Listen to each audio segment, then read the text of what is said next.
Good day! This is Day. First time akong umorder sa Shopee. And I'm really satisfied with what I got.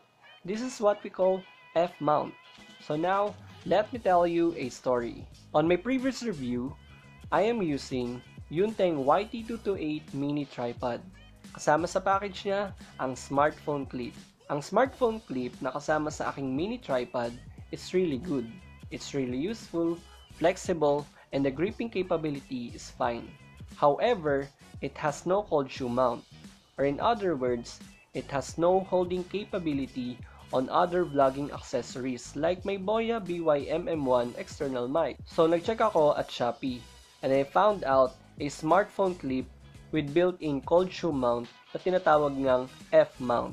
Ang F-mount ay made up of different materials such as aluminum, ABS plastic, and rubber. If you will notice, ang materials na ginamit sa kanya ay lightweight, kaya tumitimbang lang siya ng 163.5 grams. And ang rubber naman has the capability for a stronger grip and it avoids scratches on my smartphone.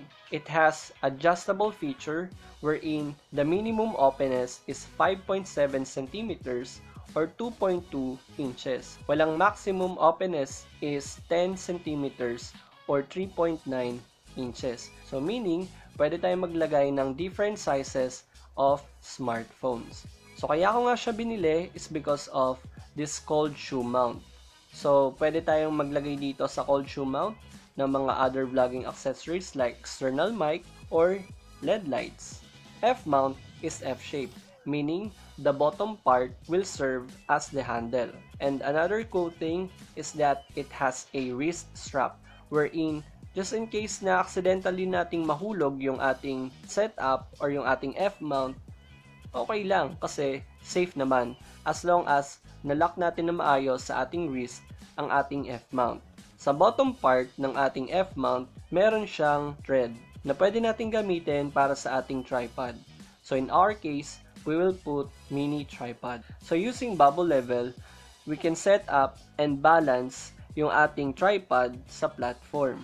I would like to take this opportunity to thank Shopee and Mr. Chuwise of Giggle.ph para sa ating F-mount Pro Smartphone video grip. So that's all guys. Day signing off.